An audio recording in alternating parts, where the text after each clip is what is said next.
Welcome to Butterflies of Wisdom, everyone.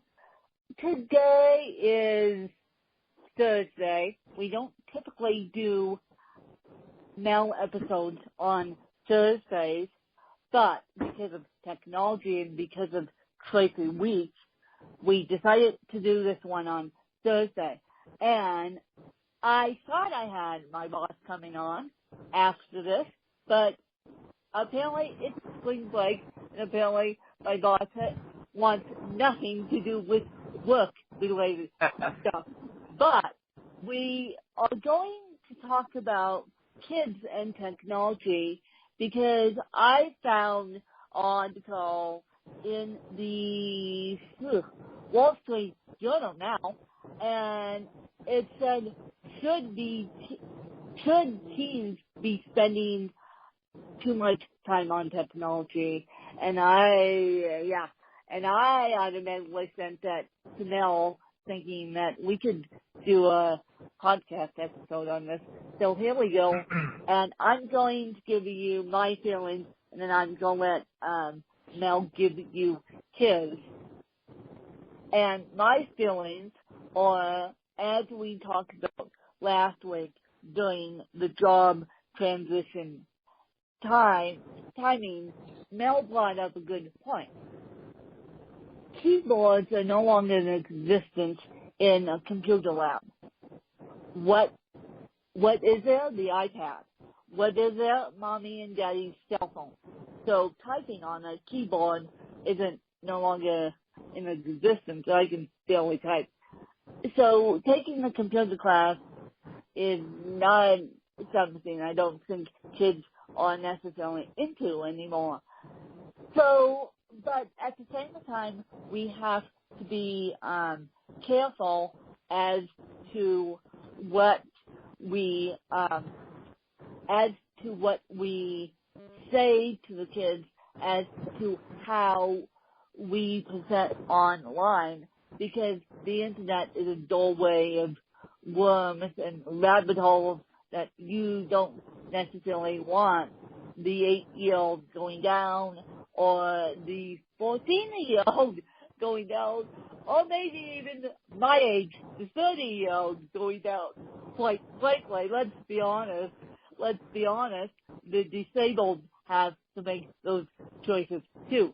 So I'm going to let Mel take it from here and give his opinion on this subject.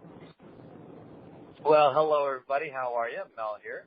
Wynn, I hope you're doing well. So, today, kids and technology. So, I have a unique perspective on this as a parent. I have two boys that are 16 and 14, and they have had their own cell phones now for a couple of years each, so from the time they were, 14 and 12. And reason being is that they both go to a Catholic high school, a private Catholic high school, and they don't use notebooks anymore. They use iPads, and they still carry some books, but everything is real cloud-based now, from their homework to receiving and sending papers and homework back and whatnot. So there's a value in that I can see, and it's inevitable that's going to happen. But backing up just a little bit, actually backing up a lot, when I was a kid, this was one of those when I was a kid stories. I can tell you at 15, 14, 10, 12, I was not hammering my thumbs on, a $500 or $600 iPhone with a gazillion features on it, which gave me access to the entire universe. I remember I had these beautiful leather mounts. I used to read stories like Alice in Wonderland and Charlotte's Web and, things like that, right? And my playground was, going to the local park, and there was a merry-go-round, and there was a jungle gym, and, playing with kids and running and riding a bike. Now? No. And if you wanted to go see a friend and talk to them, you either walked over to their house or you called them on the phone, right? A house line. Yes. That's very few people have that. Yes. So, yes. Here we are, warp speed, You know, I'm 53 now. Excuse me. My sons are 16 and 14. So I became a late dad at 36 and whatnot. And I remember, I don't think I even got my first pager, those annoying little pagers that used to beep or buzz. I think I got my first one in I want to say 92, maybe? Yeah. 1992 was when I first got my first one. And I don't think I got my first cell phone until probably 97, 95, around there. And that was archaic back then. Smartphone? No. This was you were lucky to say hello and goodbye. And then text messaging came a few years after that. Anyway, I'm sorry for the whole technological history, but just to kind of put it all into perspective, kids now at any age, and there are little toddlers I've seen that are far more even savvier than their parents because they know exactly what an app looks like. They know the functions. They know what to click on. They know what to do. They know how to play games. So their three-dimensional thinking is really accelerated.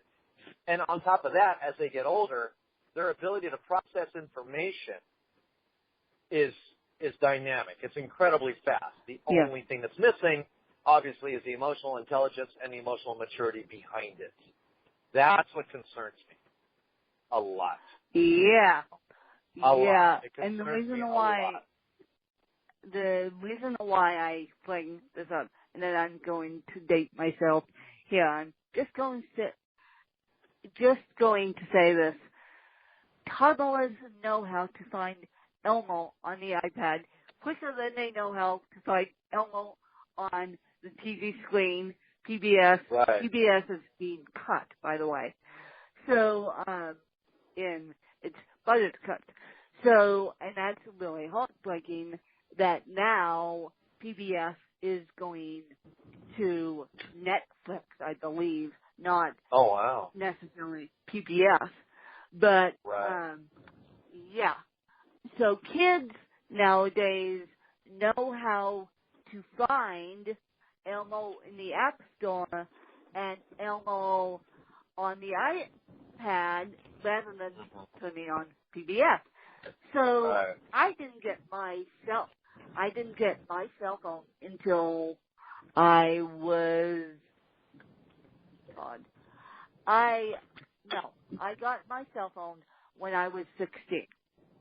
I did not have the one before then, and it was a flip phone. It wasn't a flip phone, and it was only used for safety reasons, and it was on a family plan. Thank you very much. To date Win and to date Mel. So now these kids, when you hand them a cupcake, they for the last name, they say, "Can I have more? Can I have more? Can I have more?" Thinking that they're going to get coins for giving them a cupcake because they associate more with the iPad time. And I know that time is on the iPad. I know that time is on these cell phones. I know assistive technology is wonderful and all, but I'm just concerned about the next generation wanting more and more tech time. I use my cell phone as assistive technology, like it's small, but I'm a different case. Mel's a different case because we use it to communicate with colleagues.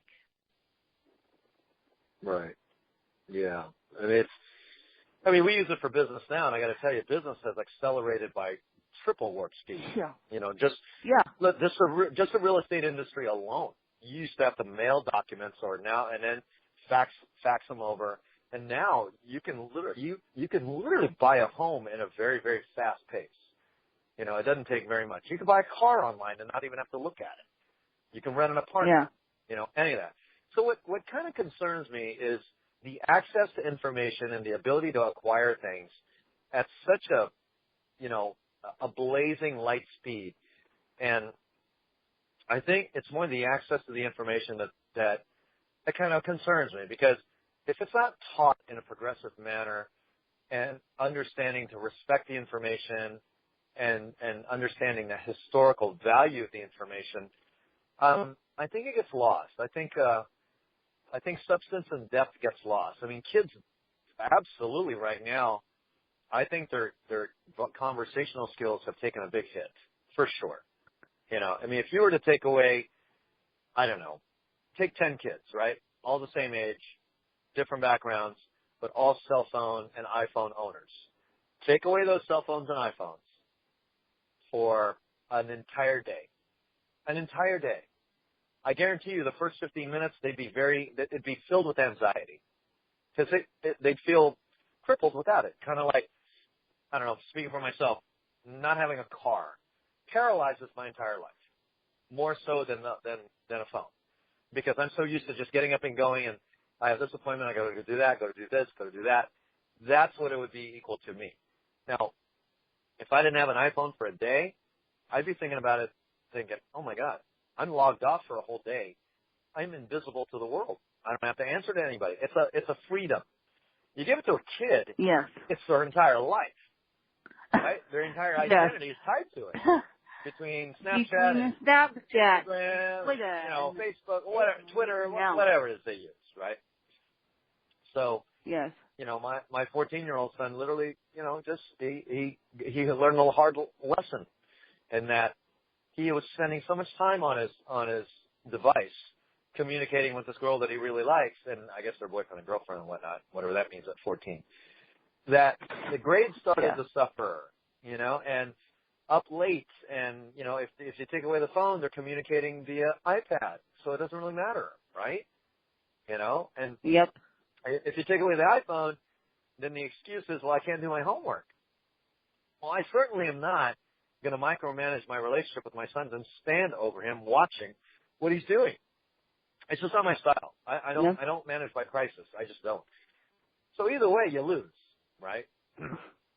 Yep. But now they're giving. anyway.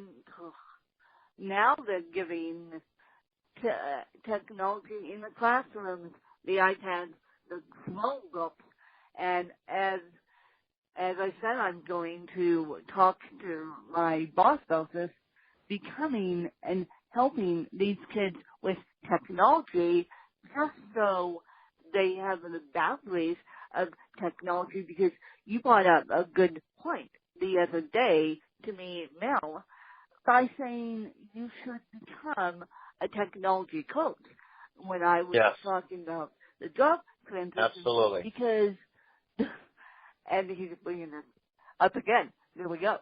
But the reason why I'm saying that, and I thought about that more and more, and I think that's a great idea, and I'll do this on I'll just look into it. But I want these kids to have a perspective of technology is a good thing, but when you are wasting time on it and you are not doing anything productive, then it gets icky. Right. You end up chasing shiny objects rather than really working on what your focus and your mission is, Oh, so, cool. Yeah, right.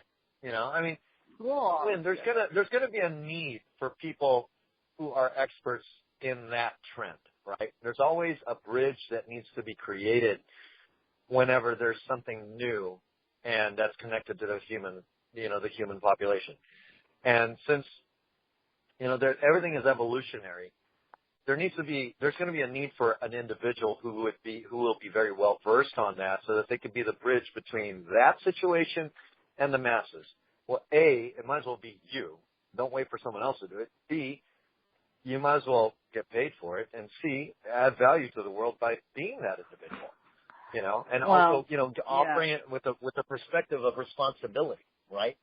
It's a responsibility. And that, I think that needs to, the ethics of it all and the social effects of it all have to be addressed. And I think there needs to be people that can do that, and I think you'd be perfect for it. That's why I lobbied for it. Yeah. Oh, that's why you lobbied for it. My school doesn't want, they barely want to hire a speech pathologist, let alone a full official tech coach. But no, they still want people in the computer lab.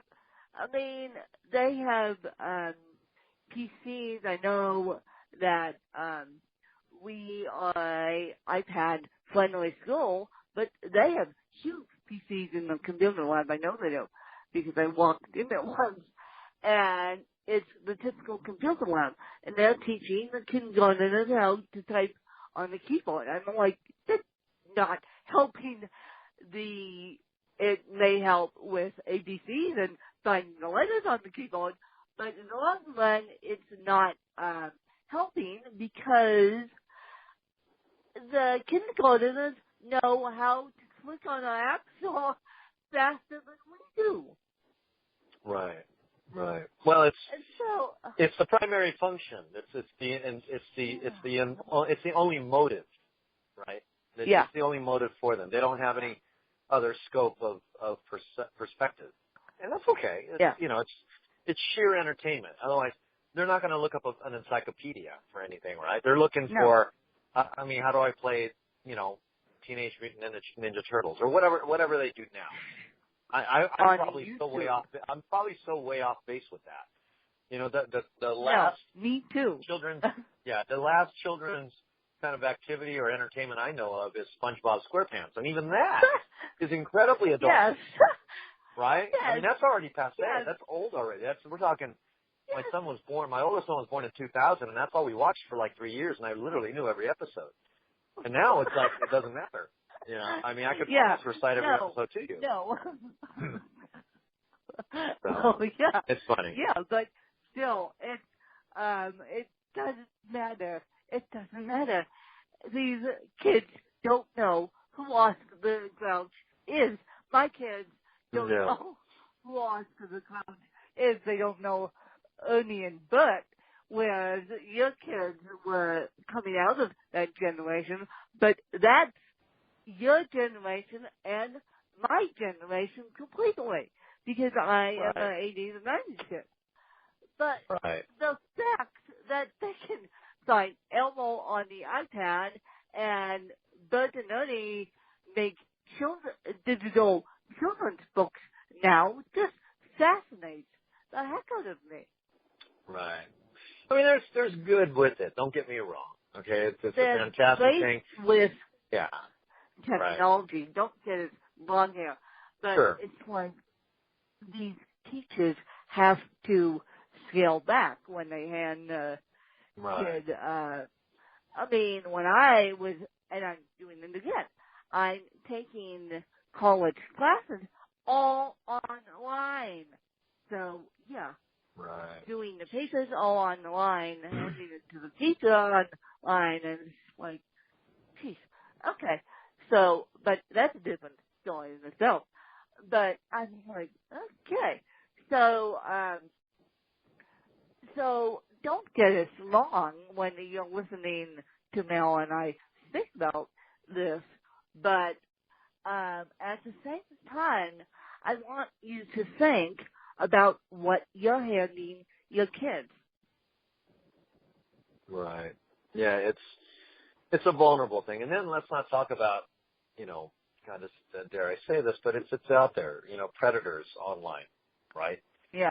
I mean, you can only protect your children so much, and geez, cyberbullying and whatnot. I mean, it's a serious thing,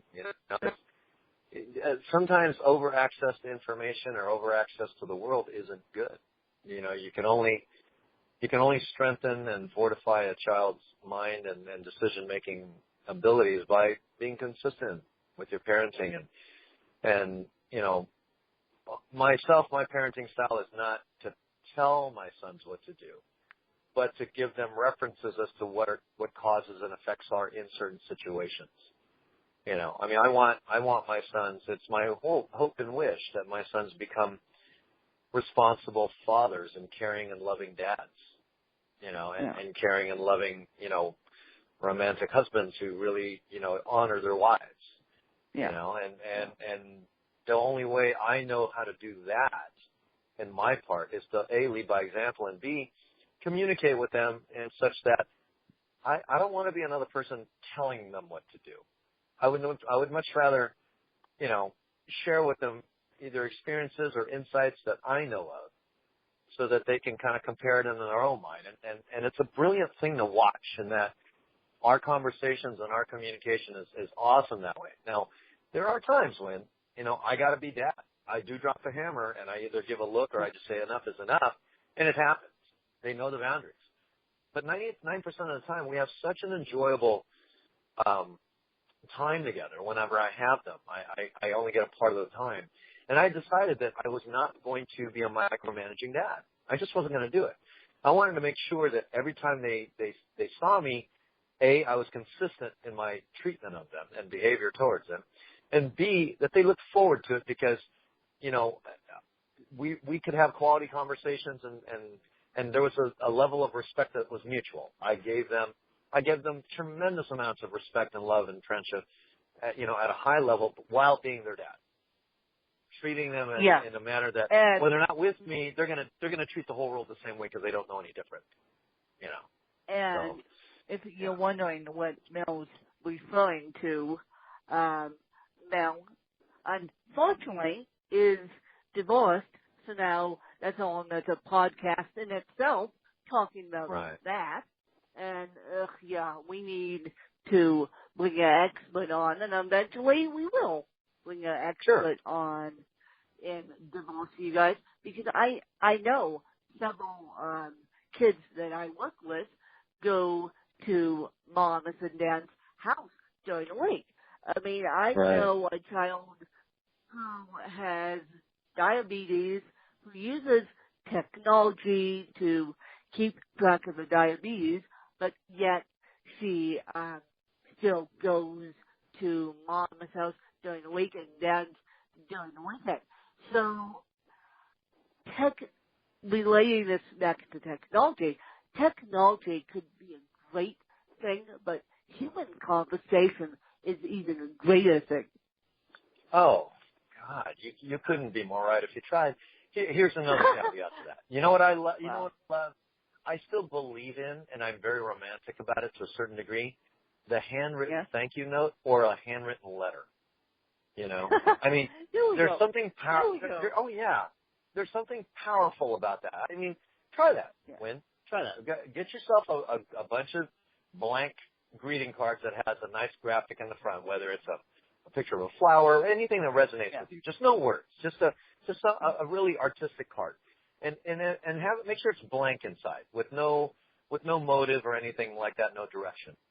And I challenge you to once a week send out a card to someone in your life if you have their address. See, that's another thing, right?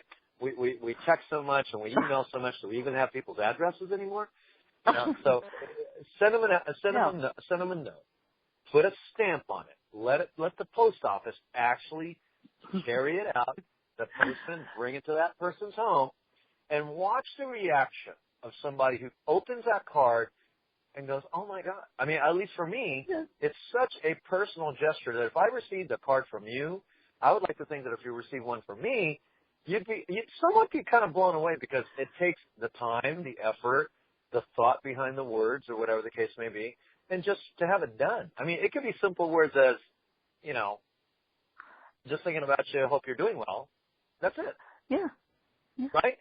Yeah. Just that impact alone, the time, the energy, and the mileage and the travel time it took from A to B to get from my house to your house, compared to I could press a button, and in a nanosecond, you and I can have, a meaningful, not meaningful, but a very substance-filled conversation of information that we need, that's valuable between us because of our partnership and collaboration. But if I sent you something very personal, and I said, wrote something to the effect of, "Hey, Wynn, just thinking about you, and I absolutely love our collaboration, and I hope you're doing well." Yeah. And if you read that, what would go through your mind and your heart? How would you feel if you got something like that? That would be awesome. Now, granted, right. A couple months ago, I actually got a handwritten note from a friend of mine, and of course, she didn't tell me she was doing it, and I'm like shocked. I was shocked when this note arrived in the mail, and it's wasn't anything big, but it was, I'm just thinking about you. Let me know how I can help you. And this, so think about that, you guys. Use the power of language, not via text, but use the power of handwriting too. I mean, I don't even think they teach handwriting in classrooms anymore. They might teach cursive, Right. but we're Yeah. so into technology now that it's not even funny. You know, it's funny though. I saw something on Facebook the other day where you can. I don't know if it's an app or a website, but get this: you can order handwritten notes now. You can literally type in this app or through the website what you want done, and there's a machine that will, if you pick the font that you want, the cursive font or the type of text that you want, you know, and I, Win, can send you a, quote, handwritten, unquote, note that is machine made. Oh, God. So, Oh, God. And I've gotten these before. It's a brilliant marketing thing where, you know, these companies will send you something. It'll look personal. It'll look like a handwritten letter, a handwritten envelope and everything. Yeah. But if you look at it closely, obviously a machine did it. It's just cursive handwriting. They do their best to make it look personal. And a lot of it comes from, like, politicians, a congressman or a senator, or maybe, you know, a large company wanting you to, you know, do business with them. And it's made to look like a you know, a personal letter. So now, I don't even have to write it out. I could just, maybe while I'm on the bike, if I have 2 minutes, let's say, I just type this out, send, you know, I don't know, let's say the card is $3 or $4 or whatever the case may be. For $4.99, when I can have a handwritten, personalized letter or card sent to your home in a matter of seconds. It's chances. Somehow I don't believe in that. Right. But anyway, I don't believe in that. The chances. Not to get off track with our kids and technology, but you know, it's just a funny thing what's accessible out there now. So what else about this topic? What else about this topic that's killing us? Oh God, I could go on for about an hour to say I know 1-year-olds who know quickly how to get on Skype with their parents sitting there better than I do. So that's just that's just scary that the 1-year-olds and 2-year-olds know about iPads and know about the App Store, and I know there is timers and parental controls, but at the same time, and I think that Mel and I are going to bring a cybersecurity expert on to talk about not only security for the adults, but to talk about security for the kids. So if you guys know anyone, Mel, if you know anyone in your network that's into cybersecurity, please let me know, because this concerns me as an educator. And you guys know I'm in education to the day I die, but I'm also a full-time podcaster to the day I die, trying to educate people about disabilities here. But using assistive technology is one thing, but using technology for the sake of technology is another thing in itself. I mean, parental controls can only do so much. Right. Yeah, you know, there's only so much a parent can do. I'm sorry. You know, I've been around enough parents that are micromanaging, you know, right on top of their kids. Yeah. And then I have been around some parents who just don't care. I think you need to be somewhere in the middle. You know, Yeah. you got to be concerned, but there's nothing worse than looking over a kid's shoulder, because why would you want that as an adult? If you wouldn't want that as an adult, what makes you think a kid wants that? Exactly. Exactly. Yeah, and you're going to cripple them too. You're going to cripple them. You're going to not give them the confidence. You're not. As a matter of fact, you're actually showing them that you're not confident in them. They're going to screw up. They're going to make mistakes. Hell, adults make mistakes. They make worse mistakes. I mean, kids make mistakes because they just don't know any different. They don't know any better until it's shown to them and it becomes part of their experience. Adults, oh, come on, man. You better know by now. I mean, something's wrong. In your 20s and 20s, to me, you really don't know a whole lot. Actually, you don't know anything. In your 30s, maybe you're starting your career. You're definitely out of college. Maybe you got married. Maybe you've got one child, and you got a house payment. In your 40s, your family's expanded. You're working on your second career or maybe a next higher level education like a master's degree. You've got a bigger home, bigger responsibilities, more valuable life lessons, right? And your health is going downhill because you're just not taking care of yourself. In your 50s, you better have it together. At every level. I'm sorry, you just should. And if you don't, it's your fault. And I actually have a friend. She is not into technology, but since you brought the real estate market up, she's a real estate agent. And she goes, "When I have couple trials because of this iPhone," and I'm like, "Yeah, you, I know you do, because you are still not used to typing with iPhone keyboard." That I find it funny that she just realizes that it can be hurtful to your health. You mentioned a health thing, and I keep thinking I'm going to try and stay off technology, but myself personally, because after my health scare, I just thought, well, they gave me one more chance to not blow up again, and so I'm taking that very seriously. Trust me, I'm taking that very seriously, but at the same time, it's like we all depend on technology. Yeah. Oh. Yeah, it has its place. I think, it does. I don't know. I my entire life and business and all that is done on my iPhone because there's the capability of doing it, my calendars, all that. And it's mobile and it's quick, and I don't have to break open a laptop to go, dig anything up that's already there, But I also love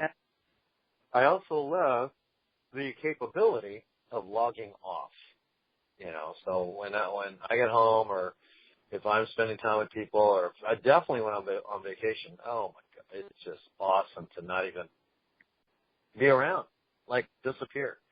And I've had people say, hey, that's not cool. Don't do that. Don't log off. Don't, make sure you do your Facebook Live videos, or, we're missing you, blah, blah, blah. I'm like thinking to myself, wow, okay, that's flattering, but am I overexposed, or am I doing too much, or, so that whole question comes into play too. But anyway, I think the art of the conversation has really suffered with kids, and I'm just hoping that their communication skills improve as they get older, and that there's a re-emphasis on it as they get through junior high and high school. Yeah. So, and that's why as of next year I'm going hopefully to be working with fifth graders, and hopefully either third, fourth, or fifth graders, and hopefully I can teach them how to slow down a little bit and not be so addicted to technology And I will put, for you guys that want more information on the article that this podcast subject was based on, I will put that in the show notes. I think the article is still up. I will put a link to that in the show notes so you can see the piece that the Wall Street Journal did. But I'm like, things have changed. Things have changed. Things have changed, and they're going quickly enough for me.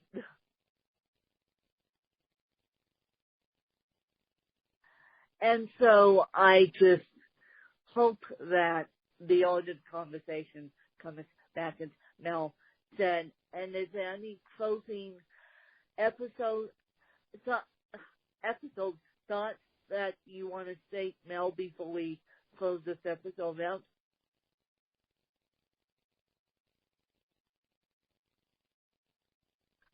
And I think by accident I lost my co-host, but I do want to say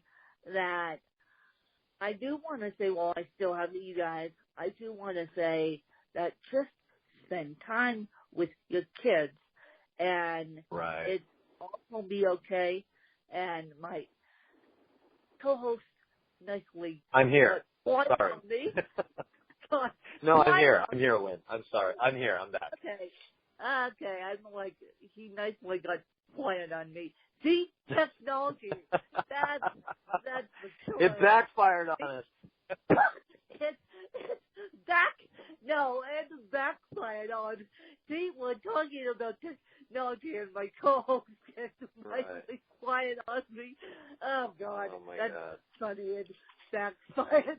It backfired on you. Yeah. But I just wanted to say to you guys, spend as much quality time with your kids and teach them the ethics of these mobile devices, because obviously we have younger and younger users of these mobile devices. And I just want people to teach the next generations the ethics of these devices. I mean, I know people older than me that know emoticons, so that says something right there. All generations are picking up technology, but yet these younger generations don't know what to do with it because they're young and they're practically given to it, strapped to it right out of the womb. Right. Yeah, it's the days of Elmo are gone, right? Anyway, no, it's incredibly important if you are a parent, starting when they're toddlers, read to them, read books to them. When they're teenagers, really have conversations of substance with them. It's the only bridge that you have with them. I always remember that, at least for me, this has worked for me as a dad, is that stay in the moment with your child, but also look at them as the future college student, as the future young adult, the future person getting a new job, a future parent, a future spouse. How do you want them to be? That's my motive every time I'm with my sons. I don't get too wrapped up in what I can't do with them. I don't get too wrapped up in what they're not doing. I really focus on what are they doing right now and how are they going to treat others when they get older? How are they going to handle things? How are they going to conduct themselves? How are they going to communicate? How do they talk to a server in a restaurant? Something that simple. How do they order something? How do they talk on the phone? Can they walk up to a hotel counter and speak to, a concierge? Stuff like that. And that's unfortunately, not being addressed. How do you answer the phone if you're on a landline? Do you say, hi, how are you? Hold on, please, let me see if they're available. Instead of, no, they're not here. Hold on, hang on. Just being polite and being being connected. Exactly. Right, being connected. Understanding how the power of being of connecting to somebody through politeness and good language, right? all kind of goes away when you're just flipping your thumbs on an iPhone and you're just looking down all the time, right? Yeah. Anyway, yes, that's my view. That's my view of it too. Elmo's gone. I'm sorry. Elmo's gone. In the App Store. And yeah, with the recent news, look it up on you guys. It's big news that the education for PBS is actually getting cut. Thank you, President-elect. Wow. And the education sector is getting cut. But so that's why one of the reasons why I'm transferring jobs while they're getting is good, because what my feeling is, and I don't know about Mel Hill, but my feeling is, what are they going to cut first, mathematics or their performing arts in schools? You answer that question and get back to me. Thank you very much. I think they'll just answer that question. And so that's why one of the reasons, many reasons why I'm transferring jobs. But I just wanted to bring technology up on the podcast with you guys so you know what we're basing it off of. And so you also have a respect when your kid takes over your iPhone, which I know eventually the kids will do. And it's like, okay, now we have to teach not only about respect, but how to treat technology kindly, because I have seen kids drop iPads on the floor. So that's not me, but now these poor tech coaches, which, yes, I'm going to research that over the summer, now have to teach technology respect, internet respect, and a host of other good things. And it's not just typing on the keyboard, not typing class anymore. It's a whole different kettle of fish. So, any closing thoughts, Mel? No, other than, talk to your kids, make sure they understand the value of a conversation. Write a thank you note or just a hello card to somebody you haven't seen in a while and see what the effect is, and be good. That's it. That's my only closing thought. And my closing thoughts, I echo Mel here. And as I said, because my school is so supportive and because they're more into the creative side of creativity here, along with academia, I thought we were going to have my boss on today, but to film me publicly on the podcast, but I guess not, because as I said, it's spring break and she wants nothing to do with work, and I get that, and she kind of planned this on her own, but I won't say I forced her into it. She picked the date, but then she kind of started a podcast on spring break, the 2 weeks I get off. No, thank you. So I got an email from her saying I apologize. So I'm like, yeah, which I get. I'm on spring break, as I said myself, and teachers don't want to work with colleagues, and teachers don't want to work with kids either on spring break. So we'll get that episode together. Yes, and so Mel and I will be speaking with you guys actually tomorrow, because Mel is, I guess I could let the cat out of the bag now. Mel is actually going to do another podcast on sexual realities and doing it in an open, common way. Mel, am I right in saying that? Yeah, I've partnered and I'm collaborating with Rebecca Price. She's a brilliant person, and she has a following and a site called The Art of Sexuality. And we're going to put some emotional intelligence and real life applications towards the art of sexuality, not making it too taboo, and understanding that there's a value in your life, and it's an important subject. It's one of the greatest gifts that's given to you. So she's going to come on tomorrow, and we'll discuss some of that, if that's okay with all of you. That's okay with me. I don't know if it's okay with my podcast audience, but we'll find out. We'll figure it out. But frankly, we all need to be loved, and not loved by Right. technology, and not loved by the numbers of likes you have, either to tie this back to where it was. It's not about being loved by the number of likes or the number of hearts you have on Instagram.